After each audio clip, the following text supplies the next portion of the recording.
हाँ भाई, तो कैसा चल रहा है पढ़ाई आप लोगों का? बढ़िया।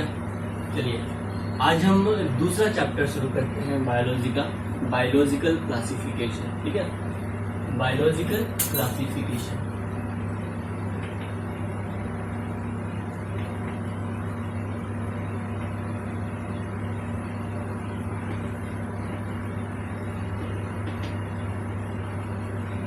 देखिए, जो अपना फर्स्ट चैप्टर है वो क्या था? The living world. मतलब हमारे अर्थ पे लाइफ का डाइवर्सिटी क्या क्या है, कितने तरह के, कितने डिफरेंट टाइप्स के ऑर्गेनिज्म प्रेजेंट है, इस ऑर्गेनिज्म को क्लासिफाई कैसे किया जाता है। ठीक है, क्या इस ऑर्गेनिज्म को क्लासिफाई कैसे किया जाता है और लाइफ का क्या क्या कैरेक्टरिस्टिक फीचर होता है, ये हम देखें पिछले क्लास में। उसके अलावा वैसे कौन कौन से टेक्सोनॉमिकल एड्स हैं जो क्लासिफिकेशन को आसान बनाते हैं, ये सब देखे। जैसे herbarium, botanical garden, zoological part, कुछ रिकॉर्डिंग डिस्क्रिप्शंस, कुछ की, ये सब चीज देखे हम। ठीक है, पिछले चैप्टर में द लिविंग वर्ल्ड में। आपको पता है हमारे अर्थ पे कितने नॉन मिलियन ऑर्गेनिज्म है जिसको अभी तक डिस्कवर किया जा चुका है, जिसको अभी तक आइडेंटिफाई किया जा चुका है, जिनका अभी तक नेमिंग दिया जा चुका है। तो कितने ऑर्गेनिज्म है? वो है 1.7 to 1.8 मिलियन ऑर्गेनिज्म। कितने ऑर्गेनिज्म? 1.7 to 1.8 million organism. तो ऑर्गेनिज्म की जब हम लाइफ बोलेंगे, अभी तक जो लाइफ है ना वो नॉन ऑर्गेनिज्म या नॉन लाइफ कितना है, कितने को हम आइडेंटिफाई कर चुके हैं? 1.7 to 1.8 मिलियन ऑर्गेनिज्म को हम आइडेंटिफाई कर चुके हैं, उनको पहचान चुके हैं, उनको नेमिंग दिया जा चुका है। और अभी इससे दुगना तिगना अमाउंट में, है ना, डबल ट्रिपल ऑर्गेनिज्म ऐसे हैं जिसको हम और आप अभी आइडेंटिफाई नहीं किए, जिनको आइडेंटिफाई करना अभी बाकी है। इतना वास्ट डाइवर्सिटी है ना, और इतना ह्यूज डाइवर्सिटी वाले ऑर्गेनिज्म को हमको अगर स्टडी करना है तो क्या सबसे पहले एक टेक्निक्स है कि क्या किया जाए, उसका क्लासिफिकेशन किया जाए। ऑर्गेनिज्म का क्या किया जाए भाई? क्लासिफिकेशन किया जाए। इसीलिए ऑर्गेनिज्म को क्लासिफाई करना जरूरी है। क्यों? ताकि स्टडी करना क्या हो जाए, आसान हो जाए। उसको डिफरेंट ग्रुप में डिवाइड कर देंगे। क्लियर है? तो बायोलॉजिकल क्लासिफिकेशन में मेनली हम पढ़ेंगे कि कैसे लाइफ को क्लासिफाई किया गया है। ठीक है, कौन कौन से साइंटिस्ट का कंट्रीब्यूशन है। तो इसलिए यहाँ पे इस चैप्टर में साइंटिस्ट का नाम इंपॉर्टेंट हो जाएगा। क्या? साइंटिस्ट का नाम इंपॉर्टेंट हो जाएगा जो आपको याद रखना है। क्लियर? कुछ एक साइंटिस्ट का नाम याद रखना है, सारे साइंटिस्ट का नाम याद नहीं रखना है, हम आपको बता देंगे। चलिए, बायोलॉजिकल क्लासिफिकेशन। सबसे पहले लाइफ को, पूरे ऑर्गेनिज्म को क्लासिफाई किया था अरिस्टोटल ने। किसने? अरिस्टोटल ने। अरिस्टोटल ने पूरे ऑर्गेनिज्म को,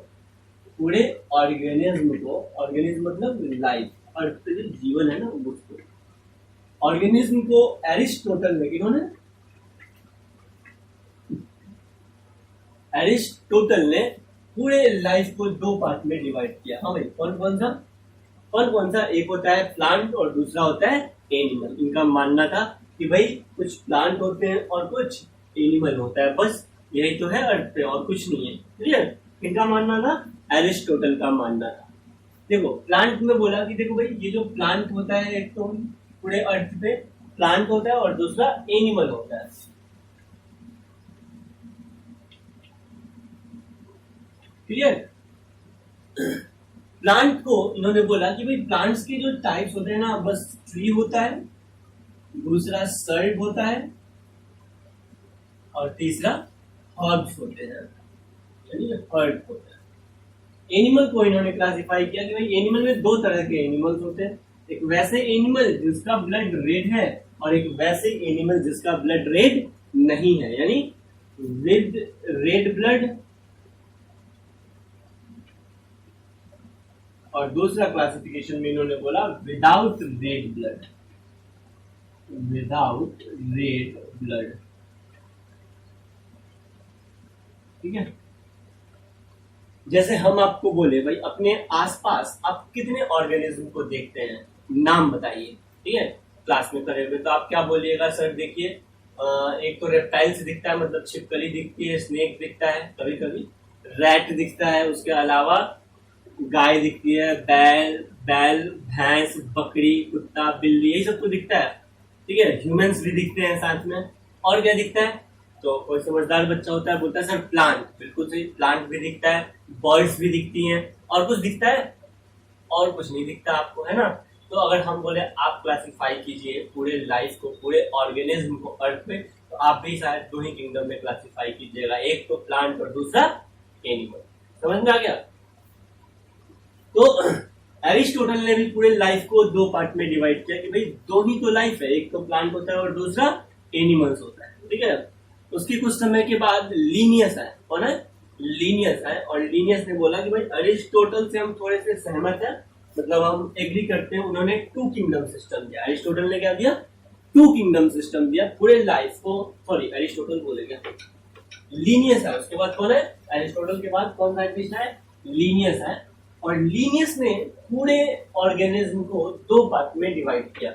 उन्होंने बोला भाई एक ऑर्गेनिज्म होता है प्लांट और दूसरा ऑर्गेनिज्म होता है एनिमल। क्लियर? तो नेक्स्ट कौन है? लीनियस है। लीनियस ने पूरे लाइफ को, अर्थ पे पूरे जो जीवन है ना, उसको दो किंगडम में डिवाइड किया। इन्होंने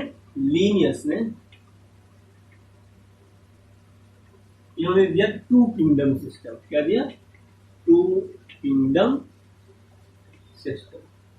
ये क्वेश्चन पूछा जाएगा, टू किंगडम सिस्टम किन्होंने दिया? आंसर जाएगा लीनियस ने दिया था।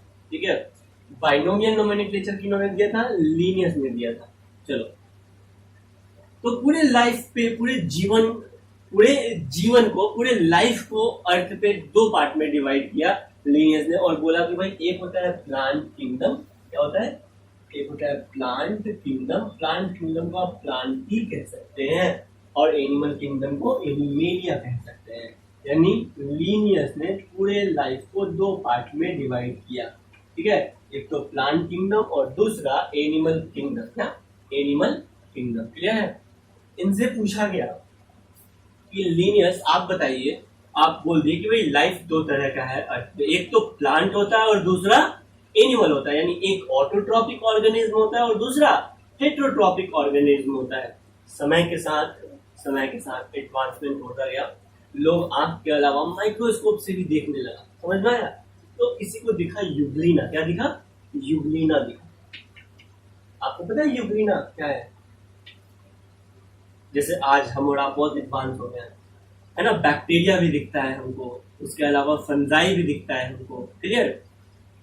यूग्लिना भी दिखता है, अमीबा भी दिखता है। तो देखेंगे आज ना एडवांसमेंट है, तो हम बोल दिए कि सर अर्थ पे लाइफ ना, मतलब प्लांट और एनिमल के अलावा भी है ना।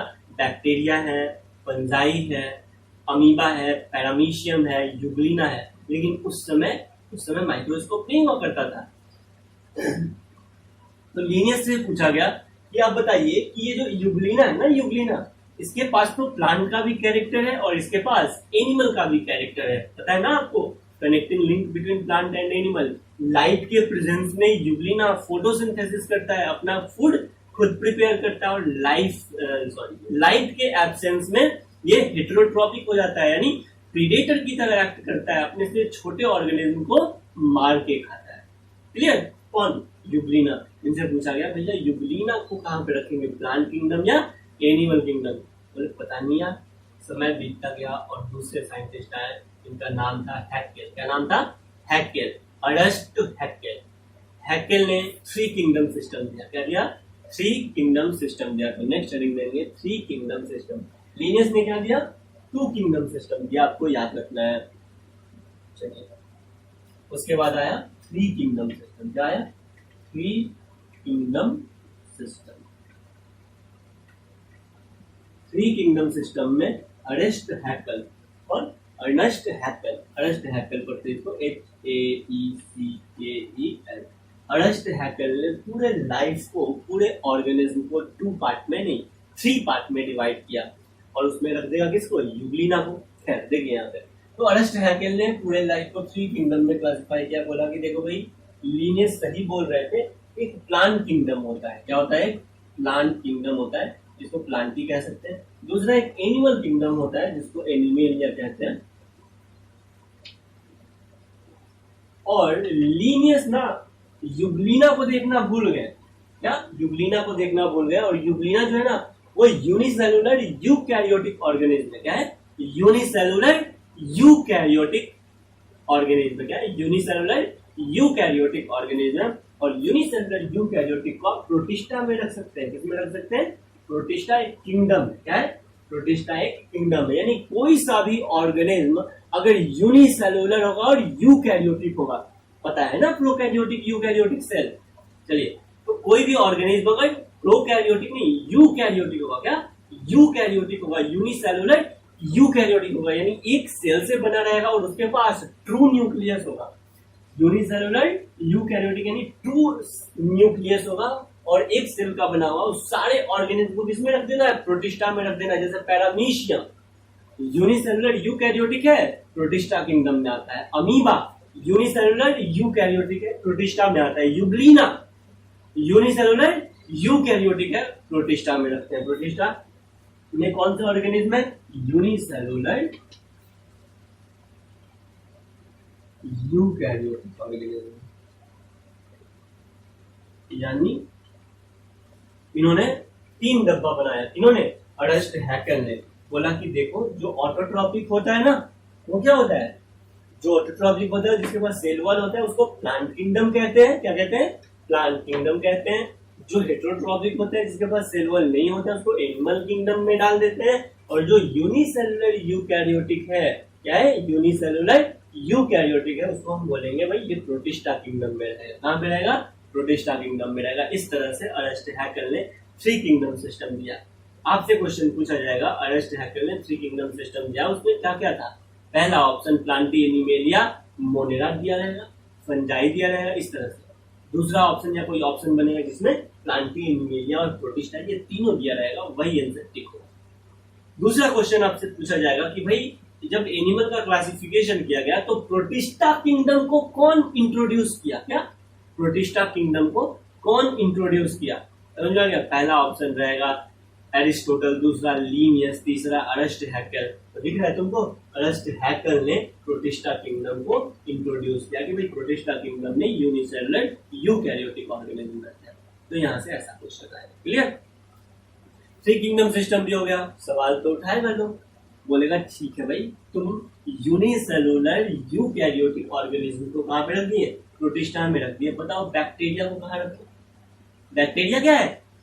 बैक्टीरिया कहां पे रखेंगे तुम्हारे किंगडम सिस्टम में? प्लांटी में रखे, एनिमेलिया में रखे या प्रोटिस्टा में रखे? तो बोला पता नहीं कहां रखे। समझ में आया? यानी इस किंगडम सिस्टम में, 3 किंगडम सिस्टम में बैक्टीरिया का कोई जगह ही नहीं है। समझ में आ गया? क्यों? क्योंकि बैक्टीरिया प्रोकैरियोटिक ऑर्गेनिज्म। क्या है? Prokaryotic organism. ठीक है? तो बाद में एक साइंटिस्ट आए कोपलैंड। क्या? कोपलैंड, जिन्होंने 4 किंगडम सिस्टम दिया। क्या दिया भाई? 4 किंगडम सिस्टम दिया। चलो इसको कर देते हैं।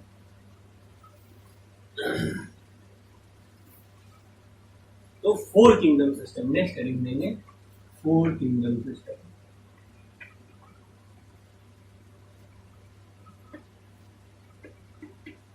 फोर किंगडम सिस्टम किन्होंने दिया भाई? 4 किंगडम सिस्टम कोपलैंड ने दिया। किन्होंने दिया?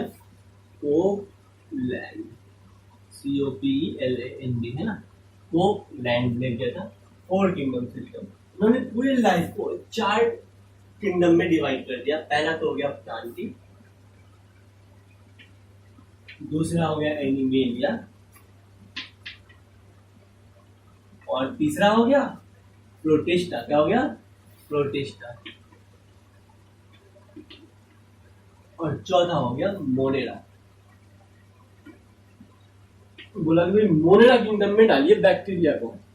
यानी कोई भी ऑर्गेनिज्म अगर यूनिसेलुलर प्रोकैरियोटिक होगा, इसका मतलब वो क्या है? वो मोनेरा में आएगा। कहां पे आएगा?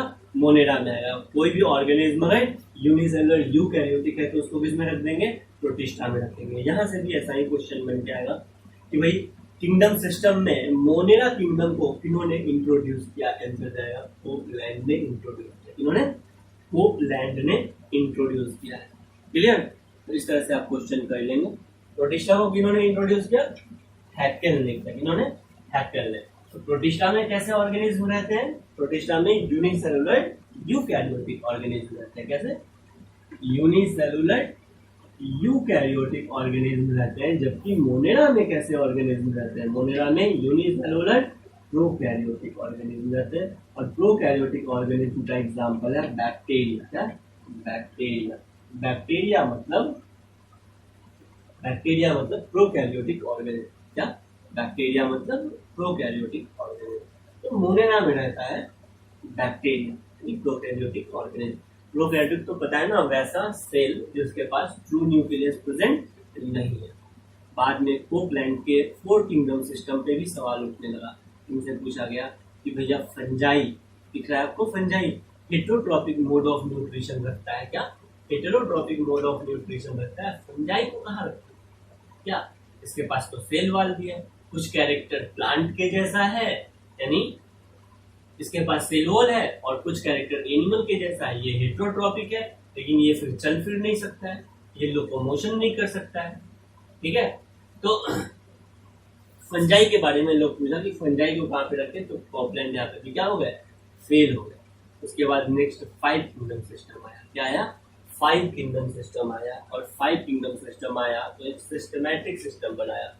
अभी तक जो रिसेंट एक्सेप्टेड मॉडल है, एक्सेप्टेड किंगडम सिस्टम है, वो है 5 किंगडम सिस्टम। बोला कि भाई आप लोग कर क्या रहे हो? उन्होंने एलएचसी से बोला। एलएचसी क्या है? एलएचसी आपको याद रखना है, लाइट हार्वेस्टिंग कॉम्प्लेक्स। नहीं, ऐसा नहीं है। एलएचसी मतलब लीनियस हैकेल कोपलैंड। क्या याद रखना है? Linnaeus Hückel Copeland. लीनियस ने 2 किंगडम सिस्टम को दिया, हैकेल ने 3 किंगडम सिस्टम को दिया, और कोपलैंड ने 4 किंगडम सिस्टम को दिया। क्लियर? एलएससी से आपको याद रखना चाहिए। इन्होंने बोला आरएच विटाकर ने, आरएच विटाकर 5 किंगडम सिस्टम किया है। आपको बस ये 3 याद रखना है। एनसीईआरटी में 5 किंगडम सिस्टम के बारे में डिटेल में दिया हुआ है। क्लियर? तो हम डिटेल में पढ़ेंगे 5 किंगडम सिस्टम के बारे में। जो भी most accepted model of classification चल रहा है ना, वो क्या चल रहा है? 5 किंगडम सिस्टम। क्या चल रहा है? 5 किंगडम सिस्टम। 1969 में, तो 1969 में, ठीक है, आरएच विटाकर बोले कि भाई आप लोग कर क्या रहे हैं? किसी भी ऑर्गेनिज्म को क्लासिफाई करना है ना, तो उसके बेसिक कैरेक्टरिस्टिक के बेसिस पे, यानी कुछ कैरेक्टरिस्टिक फीचर्स के बेसिस पे, मेन कैरेक्टरिस्टिक फीचर्स के बेसिस पे ना क्लासिफाई कीजिए। ऐसा थोड़ी होता है कि प्रोटिस्टा नहीं मिला तो प्रोटिस्टा के लिए अलग किंगडम बना दिए, बैक्टीरिया नहीं मिला बैक्टीरिया के लिए अलग किंगडम बना दिए। ऐसा नहीं होता है। आप ऑर्गेनिज्म को क्लासिफाई करेंगे तो कुछ मेन कैरेक्टर्स के बेसिस पे क्लासिफाई करेंगे। क्या? मेन कैरेक्टर्स के बेसिस पे क्लासिफाई करेंगे। और यही किया आरएच विटाकर ने। आरएच विटाकर ने 5 किंगडम सिस्टम को दिया। क्या?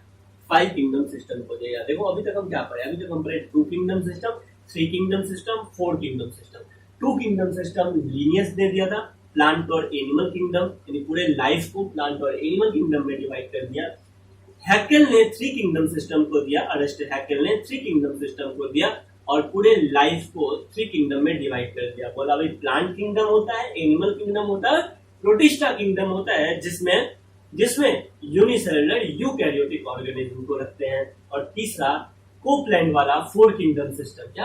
कोपलैंड 4 किंगडम सिस्टम दिया। बोला कि भाई 4 किंगडम होते हैं, पूरे अर्थ पे 4 किंगडम सिस्टम पाए जाते हैं, 4 तरह के ऑर्गेनिज्म पाए जाते हैं। एक तो प्लांट किंगडम होता है, दूसरा एनिमल किंगडम होता है, तीसरा प्रोटिस्टा होता है जिसमें यूनिसेलुलर यूकैरियोटिक को रखते हैं, और चौथा मोनेरा किंगडम होता है जिसमें यूनिसेलुलर प्रोकैरियोटिक ऑर्गेनिज्म को रखते हैं, जैसे कि बैक्टीरिया। लेकिन ये भी आगे चल के फेल हो गए। ये फंजाई को कहीं जगह ही नहीं दी। क्या? फंजाई भी तो लाइफ है, फंजाई के पास भी तो जीवन है। तो लाइट हार्वेस्टिंग कॉम्प्लेक्स यानी लीनियस हैकेल कोपलैंड ये फेल हो गए। और एक नया साइंटिस्ट आया 1969 में जिसका नाम था आरएच विटाकर। क्या नाम है? RH Whittaker. हेडिंग देंगे 5 किंगडम सिस्टम। और आरएच विटाकर ने 5 किंगडम सिस्टम दिया। क्या दिया भाई? 5 किंगडम सिस्टम दिया। नेक्स्ट हेडिंग दीजिए 5 किंगडम सिस्टम। कौन दिया 5 किंगडम सिस्टम? आरएच विटाकर ने। ये क्वेश्चन बार बार बहुत बार पूछा जा चुका है कि आरएच विटाकर ने 5 किंगडम सिस्टम दिया, प्रपोज्ड 5 किंगडम सिस्टम। कौन भाई? RH Whittaker. हेडिंग देंगे 5 किंगडम सिस्टम।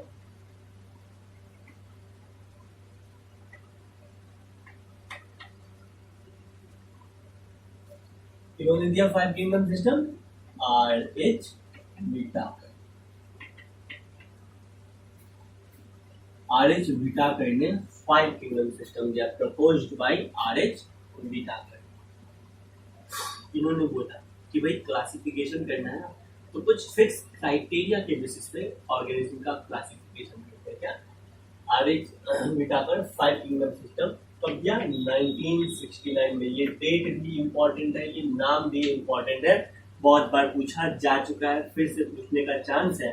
5 किंगडम सिस्टम कौन दिया? RH Whittaker ने। कब दिया? 1969 में दिया। कब? 1969 में दिया। क्लियर? क्लियर। आगे बढ़ते हैं।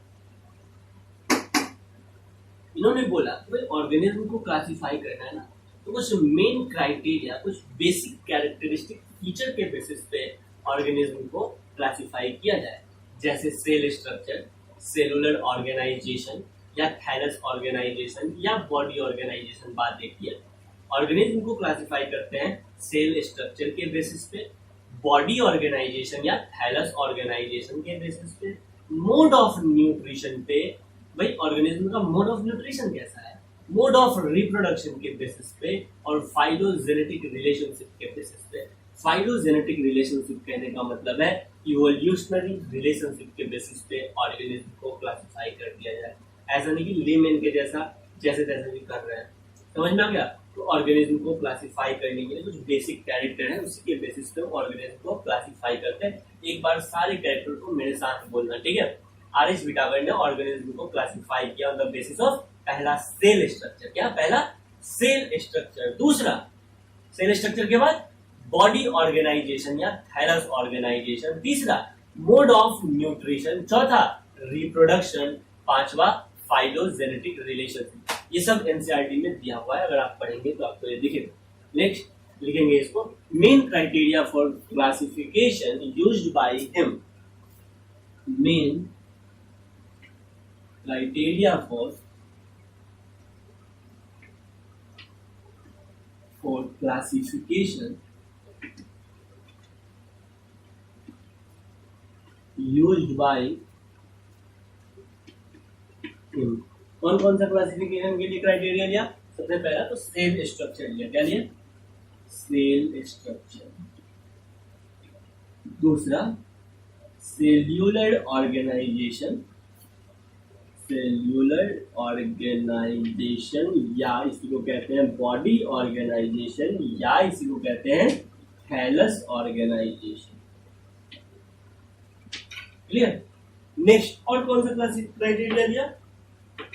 Mode of nutrition. क्या लिया भाई?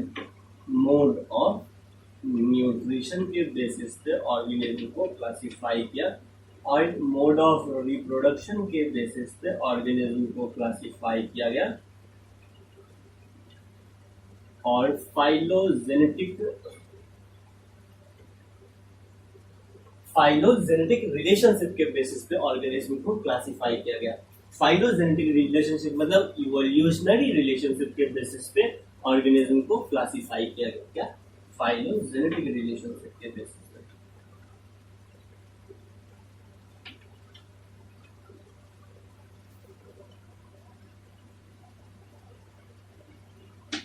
फाइलोजेनेटिक रिलेशनशिप के बेसिस पे भी ऑर्गेनिज्म को क्लासिफाई किया गया। चलो आगे बढ़ते हैं। क्लियर? क्वेश्चन आपसे पूछते, वो सारा क्राइटेरिया एनसीईआरटी में दिया हुआ है, लेकिन फिर भी आपसे क्वेश्चन पूछा जाएगा 5 किंगडम सिस्टम, मतलब इसमें से कौन सा कैरेक्टर 5 किंगडम सिस्टम में नहीं लिया गया है? क्या इसमें से कौन सा कैरेक्टर 5 किंगडम सिस्टम में नहीं लिया गया है? एक सेकेंड रुक जाना। हाँ भाई, तो क्वेश्चन आपसे पूछा जाएगा कि इसमें से कौन सा कैरेक्टर जो है ना, 4 ऑप्शन नीचे दिया रहेगा, इसमें से कौन सा कैरेक्टर RH Whittaker ने अपने क्लासिफिकेशन सिस्टम में नहीं लिया? इस तरह से क्वेश्चन पूछा जाएगा। पहला ऑप्शन रहेगा सेल स्ट्रक्चर, दूसरा सेलुलर ऑर्गेनाइजेशन, तीसरा मोड ऑफ रिप्रोडक्शन, और चौथा mode of reproduction, mode of क्या भाई न्यूट्रिशन, मोड ऑफ न्यूट्रिशन लिखे थे ना, मोड ऑफ न्यूट्रिशन, और बस ये 4 ऑप्शन दिया जाएगा। तब आंसर क्या चला जाएगा? Mode of reproduction. क्यों? क्योंकि भाई आपको पता है रिप्रोडक्शन किसी भी ऑर्गेनिज्म का कैरेक्टरिस्टिक फीचर नहीं है। समझ में आ गया? हाँ, रिप्रोडक्शन ऑर्गेनिज्म ही करते हैं, लेकिन सारे ऑर्गेनिज्म रिप्रोडक्शन नहीं करते, तो ये कारण। अभी हम आपको क्लासिफिकेशन सिस्टम दिखाएंगे, उसमें कहीं से भी रिप्रोडक्शन नहीं आता है। इसलिए एक बार क्वेश्चन आया था तो आंसर क्या चला गया था, रिप्रोडक्शन चला गया था। तो आप याद रखेंगे। हम आपको क्यों पढ़ाएं, तो हमें ऐसा इसलिए क्यों पढ़ाएं क्योंकि एनसीईआरटी में एज इट इज दिया हुआ है, और जो एनसीईआरटी में दिया वो आपको पढ़ना है। समझ में आ गया। हो सकता है नेक्स्ट टाइम ऑप्शन कुछ और आ जाए, ठीक है, तो इस सब के अलावा जो ऑप्शन रहेगा वही आंसर चला जाएगा। लेकिन अगर ये सब है और साथ में रिप्रोडक्शन है, यानी कौन कौन सा, सेल स्ट्रक्चर है, थैलस ऑर्गेनाइजेशन है, मोड ऑफ न्यूट्रिशन है, मोड ऑफ रिप्रोडक्शन है, और फाइलोजेनेटिक रिलेशनशिप है, और पूछा जाए कि भाई इसमें से कौन सा कैरेक्टर आरएच विटाकर के द्वारा यूज नहीं किया गया है उनके 5 किंगडम सिस्टम में, तब आंसर क्या जाएगा, तब आंसर रिप्रोडक्शन जाएगा। रिप्रोडक्शन को प्रेफरेंस कम देंगे, आया समझ में, यही बोलना चाहते हैं। हाँ, रिप्रोडक्शन है, मान लो कि नेक्स्ट को अगली बार क्वेश्चन आ जाए कि भाई इसमें से कौन सा क्राइटेरिया है जिसको आरएच विटाकर के द्वारा यूज नहीं किया गया है, तो पहला ऑप्शन रहेगा रिप्रोडक्शन, दूसरा रहेगा सेल स्ट्रक्चर, तीसरा रहेगा सेलुलर ऑर्गेनाइजेशन, और चौथा रहेगा ग्रोथ। क्या रहेगा, ग्रोथ। तो आंसर क्या चला जाएगा, ग्रोथ। समझ में आया। ऐसा भी हो सकता है तब उस समय रिप्रोडक्शन टिक नहीं करेंगे, एक बार ऐसा हो गया है। चलिए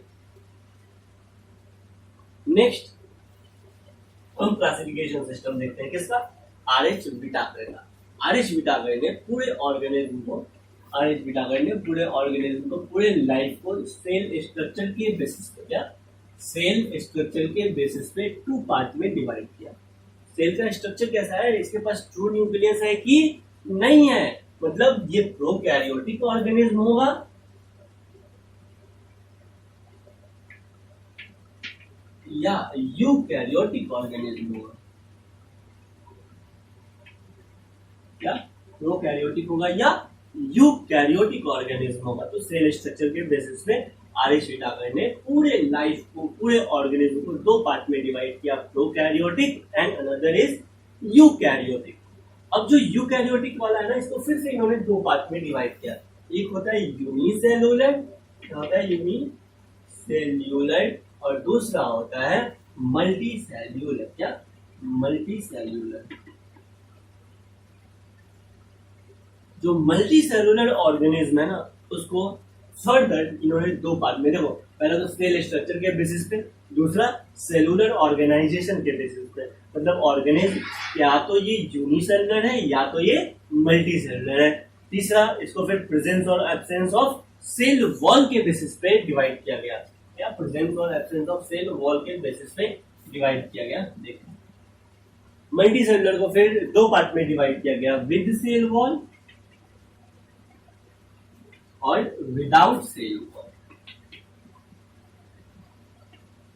विद सेल वॉल और विदाउट सेल वॉल। क्लियर।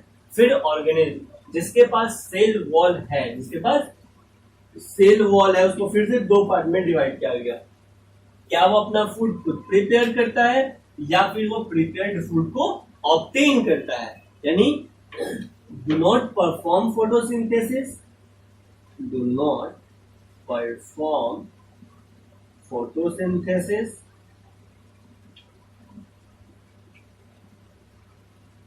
और इधर लिखेंगे डू नॉट परफॉर्म फोटोसिंथेसिस, इधर लिखेंगे परफॉर्म फोटोसिंथेसिस।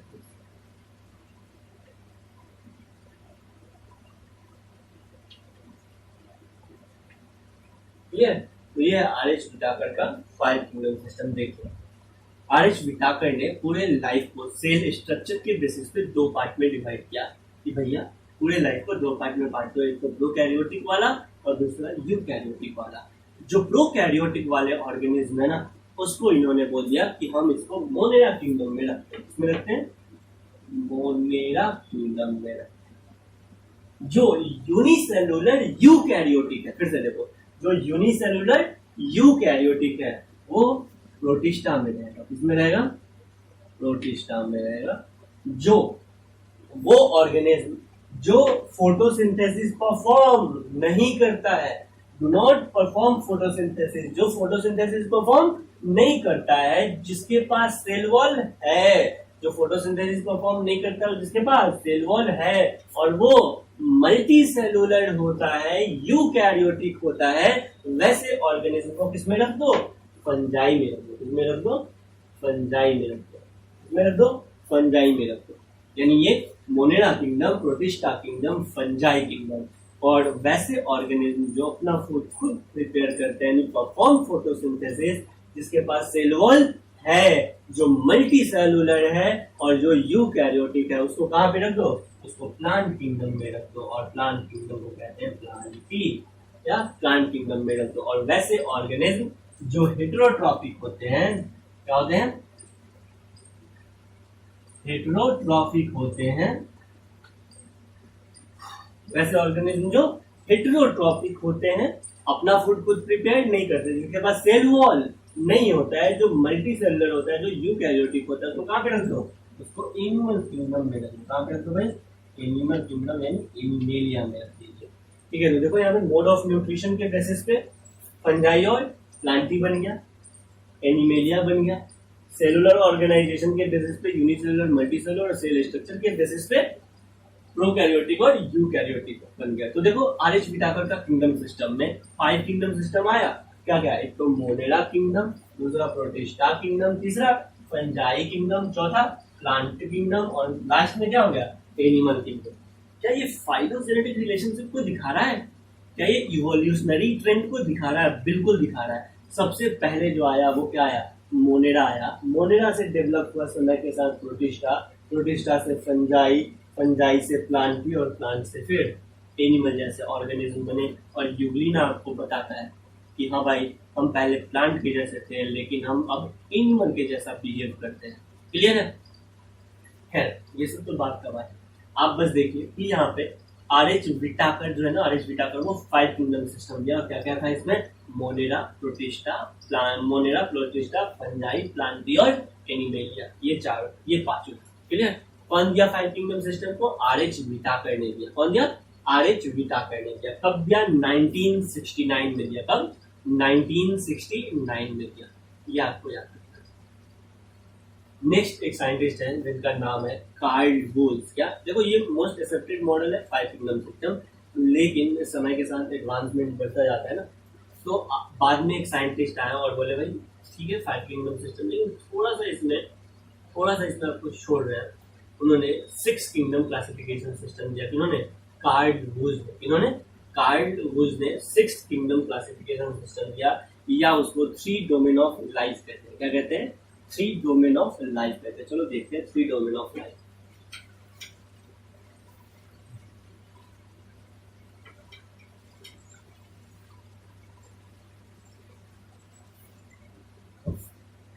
तो देखते हैं 3 domain of life.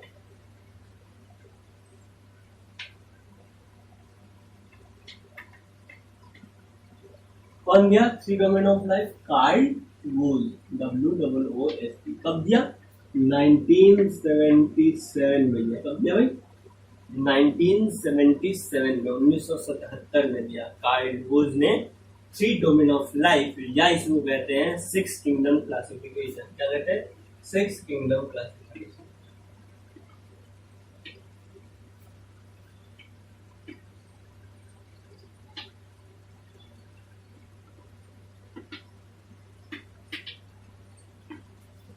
Six kingdom classification. देखिए, इन्होंने कार्ल वुल्फ ने 3 डोमेन में पूरे लाइफ को 3 पार्ट में डिवाइड कर दिया। बोला कि देखो भाई 3 डोमेन होता है। एक तो होता है आर्किया, जिसमें आर्की बैक्टीरिया आता है। क्या होता है? बैक्टीरिया का एक 2 पार्ट हो गया, आर्की बैक्टीरिया और यू बैक्टीरिया। ठीक है, देखिए एक होता है आर्किया।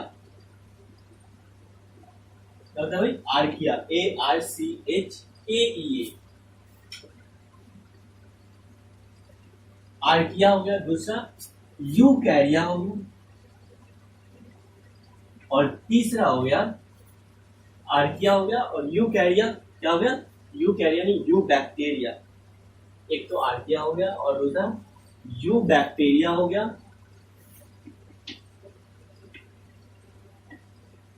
और तीसरा यूकैरिया हो गया।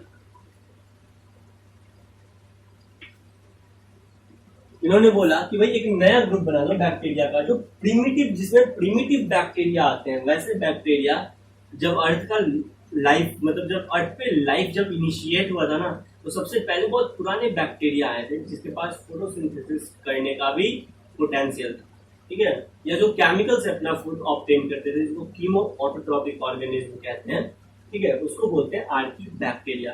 तो कार्ल लुईस ने बैक्टीरिया का दो क्लासिफिकेशन कर दिया, एक आर्की बैक्टीरिया और एक यू बैक्टीरिया। बस देखो 3 डोमेन ऑफ लाइफ हो गया, एक आर्किया, दूसरा यू बैक्टीरिया और तीसरा यूकैरिया। क्या? Eukarya. 3 domain of life Carl Lewis के द्वारा दिया गया था। इसको 6 किंगडम ऑफ क्लासिफिकेशन क्यों कहते हैं? क्योंकि देखिए आर्किया में आर्की बैक्टीरिया को रखा गया।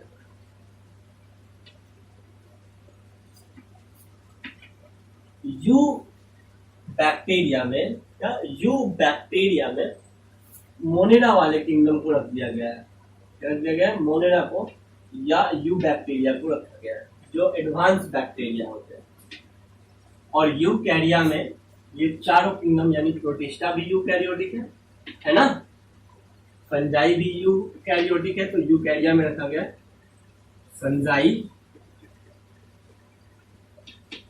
प्लांटी और एनिमेलिया।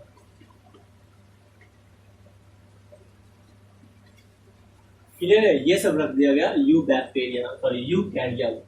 तो 6 किंगडम आपको दिखा, एक तो दिख गया यू बैक्टीरिया, दूसरा आर्की बैक्टीरिया का किंगडम यानी मोनेरा, और तीसरा प्रोटिस्टा, फंजाई, प्लांटी और एनिमेलिया। ये 4, तो 4 और 2 6, तो 6 किंगडम सिस्टम ऑफ क्लासिफिकेशन या 6 kingdom system of classification Carl Lewis या 3 डोमेन ऑफ लाइफ। ज्यादा फेमस है 3 डोमेन ऑफ लाइफ। कौन दिया? कार्ल लुईस ने दिया। कब दिया? 1977 में। 5 किंगडम सिस्टम के अकॉर्डिंग हम पढ़ेंगे। कैसे? 5 किंगडम सिस्टम के अकॉर्डिंग, यानी आप समझ गए। जब अपना नेक्स्ट क्लास होगा तो हम सबसे पहले एक एक किंगडम करके अब खत्म करेंगे। सबसे पहले पढ़ेंगे मोनेरा किंगडम, उसके बाद प्रोटिस्टा किंगडम, उसके बाद फंजाई किंगडम, उसके बाद प्लांट किंगडम और सबसे लास्ट में एनिमल किंगडम। ऐसे करके अपना चैप्टर खत्म हो जाएगा बायोलॉजिकल क्लासिफिकेशन। एनसीईआरटी में 11th में प्लांट किंगडम के लिए अलग चैप्टर भी बनाया गया है, तो प्लांट किंगडम को मैनेजमेंट अलग से डिटेल में देखेंगे। क्लियर है? तो अभी हमको क्या क्या देखना है, कल हम पढ़ेंगे मोनेरा किंगडम। मोनेरा किंगडम खत्म हो जाएगा, कुछ समय लगेगा। मोनेरा के बाद क्या पढ़ेंगे? प्रोटिस्टा, प्रोटिस्टा के बाद फंजाई, फंजाई उसके बाद प्लांट किंगडम और फिर एनिमल किंगडम। ऐसे इतना चैप्टर खत्म होगा। समझ में आ गया कि चैप्टर कितना इंपॉर्टेंट है। तो हर एक साल, क्योंकि देखो ना इसमें कितना किंगडम सिस्टम आ गया। मोनेरा आपको इसी में पढ़ना है बायोलॉजिकल क्लासिफिकेशन में, प्रोटिस्टा इसी में पढ़ना है, फंजाई इसी में पढ़ना है। मेन 3 किंगडम आपको इसी में पढ़ना है। समझ में आ गया? मोनेरा, प्रोटिस्टा और फंजाई इसी चैप्टर में डिटेल में पढ़ा दिया है। प्लांट किंगडम के लिए अलग चैप्टर है, एनिमल किंगडम के लिए अलग चैप्टर है। तो 3 चैप्टर तो इसी में, 3 किंगडम तो इसी में, यानी हर एक साल लगभग 3 से 4 क्वेश्चन इस चैप्टर से पूछा जाता है। ठीक है, कभी कभी 2 क्वेश्चन भी पूछा जाता है। तो 2 से 4 मानो तुम रफ में, 2 से 4 क्वेश्चन पूछा जाता है इस चैप्टर से हर एक साल। इतना इंपॉर्टेंट है। बोर्ड पैटर्न से अगर हम देखें तो बोर्ड पैटर्न से 4 से 5 मार्क्स का इससे रहेगा। एक क्वेश्चन फिक्स है, लॉन्ग क्वेश्चन रहने का ज्यादा चांस है, लेकिन आप 11th में तो बोर्ड ऐसे ही हो जाता है अच्छे से, है ना, उसके लिए ज्यादा सोचना नहीं है। Main NEET point of view से ये बहुत इंपॉर्टेंट है। चैप्टर ऐसे पढ़ेंगे ना कि अभी जब ये चैप्टर चल रहा है तो ऐसा होना चाहिए कि एनसीईआरटी 3-4 बार आप पढ़ जाए, पढ़े हुए चीज को फिर से पढ़िए, पढ़े हुए चीज को फिर से पढ़िए, ताकि जब इसको रिवाइज करेगा नीट के समय 2 साल के बाद, मतलब लगभग 1.5 साल के बाद जब आप इसको रिवाइज कीजिएगा तो ज्यादा समय नहीं लगेगा। याद करने के लिए बहुत सारा टिप्स, बहुत सारा ट्रिक्स हम देखेंगे जिससे क्लासरूम में आसानी से याद हो जाता है। आप वर्चुअल क्लासरूम में आसानी से याद हो जाता है। कुछ याद नहीं आता है तो आप एक तो नोट्स जरूर बनाएं। नोट्स से क्या होता है, नोट्स आपके समय को बचाता है, बहुत कम समय में आप रिवाइज कर लेते हैं।